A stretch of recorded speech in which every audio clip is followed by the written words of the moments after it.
अच्छा सुनो, सब्सक्राइब करने के बाद ना घंटी बजा देना, ताकि मैं जब भी कोई नया वीडियो अपलोड करूं तो तुम्हारी फोन की भी घंटी बजे। नमस्कार दोस्तों, आज सुनते हैं करवा चौथ की कथा। एक साहूकार के 7 लड़के और एक लड़की थी। सेठानी समेत उसकी सभी बहुओं और बेटी ने करवा चौथ का व्रत रखा। साहूकार के लड़के अपनी बहन से बहुत प्यार करते थे। साहूकार के लड़के जब भोजन करने लगे तो उन्होंने अपनी बहन से भोजन के लिए कहा। इस पर उनकी बहन ने जवाब दिया, भाई अभी चांद नहीं निकला है, चांद निकलने पर उसे अर्घ देकर ही मैं भोजन करूंगी। बहन की बात सुनकर भाइयों ने नगर के बाहर जाकर एक पहाड़ी पर अग्नि जला दी और छलनी ले जाकर उसमें से प्रकाश दिखाते हुए अपनी बहन से बोले, बहन चांद निकल आया है, अर्घ देकर भोजन कर लो।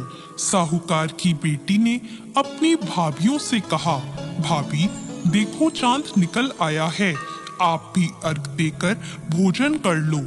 ननद की बात सुनकर भाभियां बोली, बाईसा ये तो आपका चांद है, हमारा चांद आने में अभी समय है। वह भूख से व्याकुल थी। वह चांद को अर्घ देकर भोजन करने बैठ गई। जैसे ही उसने पहला घास खाया उसे छींक आ गई। दूसरा घास खाते ही उसमें बाल निकल आया और तीसरा घास अभी खाने ही वाली थी कि उसके ससुराल से बुलावा आ गया कि पति बीमार है और जिस भी हाल में हो तुरंत ससुराल पहुँचे। उसे विदा करने के लिए माँ ने जब बक्से से कपड़े निकाले तो काले कपड़े मिले। दूसरी बार सभी कपड़े सफेद निकले। बेटी बोली, माँ तुम रहने दो, मैं चली जाती हूँ। माँ घबराकर बेटी से बोली, बेटी रास्ते में जो भी छोटा बड़ा कोई भी मिले सबके पैर पड़ती जाना। जो भी बूढ़ सुहागन होने का आशीर्वाद दे तो वहीं अपने पल्ले में गांठ बांध लेना। बेटी बोली, ठीक है, और वह अपने ससुराल के लिए चल दी। रास्ते में उसे जो भी मिला वो सबके पांव छूती गई। सबने सुखी रहो, पियर का सुख देखो, खुश रहो का आशीर्वाद दिया। ऐसे वह अपने ससुराल पहुंच गई। ससुराल के दरवाजे पर छोटी ननद खेल रही थी। जब उसके पांव छुए तो उसने आशीर्वाद दिया, सदा सौभाग्यवती रहो, पुत्रवती रहो और बूढ़ सुहागन हो।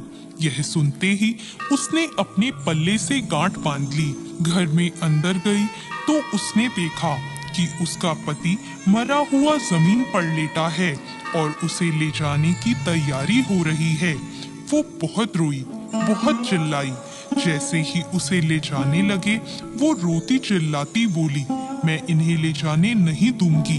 फिर भी जब कोई नहीं माना तो वो बोली, मैं भी साथ जाऊंगी। और वो नहीं मानी तो सब बोले, ले चलो साथ में। जब पति को जलाने का समय आया तो वो बोली, मैं इन्हें जलाने भी नहीं दूंगी। तो सभी बोले, पहले तो पति को खा गई, अब उसकी मिट्टी भी खराब कर रही है। लेकिन वो नहीं मानी। गांव के और परिवार के सभी बड़े लोगों ने यह निर्णय किया कि इसे यहीं रहने दो, इसके लिए एक झोपड़ी बनवा दो। वो वहां अपने पति को लेकर रहने लगी। वो पति की साफ सफाई करती और उसके पास बैठी रहती। उसकी छोटी ननद दिन में 2 बार आकर उसे खाना दे जाया करती। वह हर चौथ का व्रत करती, चांद को अर्घ देती, जोत देखती और चौथ माता आती तो चौथ माता कहती, करवोले करवोले, भाइयों की प्यारी बहन करवोले, घड़ी बुखारी करवोले।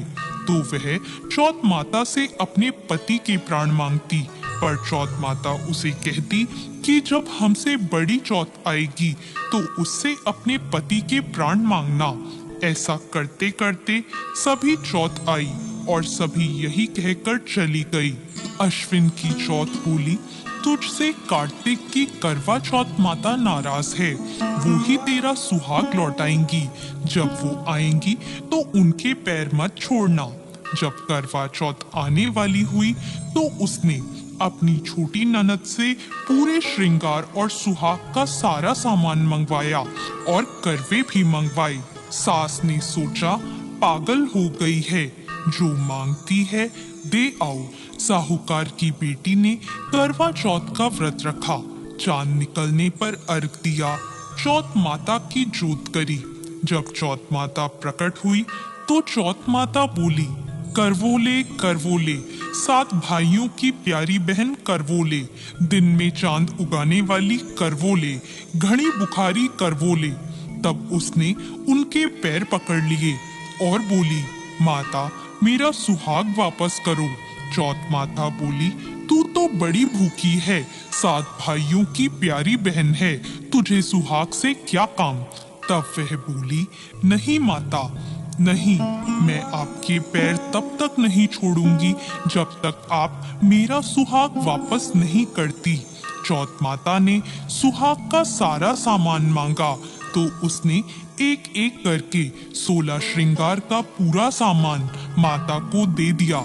चौथ माता ने अपनी आंखों से काजल निकाला, नाखूनों से मेहंदी निकाली और मांग से सिंदूर निकाला और चिटकी उंगली का छींटा दिया। उसका पति जीवित हो गया और चौथ माता जाते जाते उसकी झोपड़ी पर लात मार गई, जिससे उसकी झोपड़ी महल बन गई। जब छोटी ननद अगले दिन खाना लेकर आई तो उसने देखा कि भाभी की झोपड़ी की जगह तो महल खड़ा है। वो ननद को देखते ही दौड़ी दौड़ी उसके पास आई और बोली, देखो बाईसा, आपका भाई वापस आ गया। घर जाओ और सासू जी से कहो गाजे बाजे के साथ हमें लेने आए। ननद दौड़ी दौड़ी माँ के पास जाकर बोली, मामा भाई जिंदा हो गया।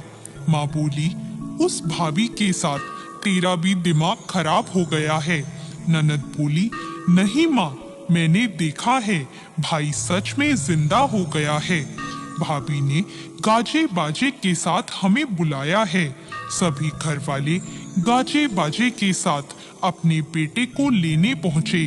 बेटे को जिंदा देखकर सास बहू के पैर छूने लगी और बहू सास के पैर छूने लगी। वो बोली, देखो माँ, आपका बेटा वापस आ गया। सास बोली, मैंने तो साल भर पहले ही इसे अपने घर से भेज दिया था। वो तो तू ही थी जो इसे वापस लेकर आई है। हे चौथ माता, जैसे साहूकार की बेटी के साथ पहले किया वैसा किसी के साथ मत करना और बाद में जैसे उसे सुहाग दिया वैसे सबको देना और सभी पर अपनी कृपा बनाना। जय चौथ माता। धन्यवाद।